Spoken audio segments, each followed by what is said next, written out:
הייתה דוגמה, אין משהו יותר מורכב. אין בעיה. יאללה, בואו נמשיך. דוגמה נוספת. ניקח את המספרים עם מינוסים שליליים, כמו שאתם אוהבים.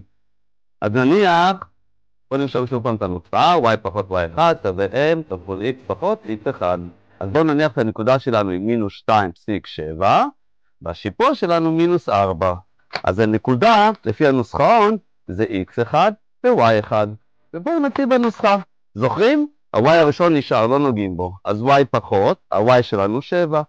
שווה, השיפוע מינוס 4, פותחים סוגריים, x פחות, ה-x שלנו מינוס 2. אם יש לי שני מינוסים ברצף, אני פשוט מחבר אותם לפלוס, זה כל הסיפור. עכשיו נכפיל זה כפול זה, וזה כפול זה. y פחות 7 שווה מינוס 4 כפול x זה מינוס 4x. במחשבון, מינוס 4 כפול פלוס 2 זה מינוס 8. המינוס 7 עובר צד בפלוס 7.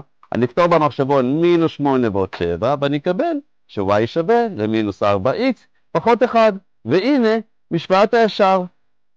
לא כל כך ישר עקום, לא נורא. ראיתם? קסם.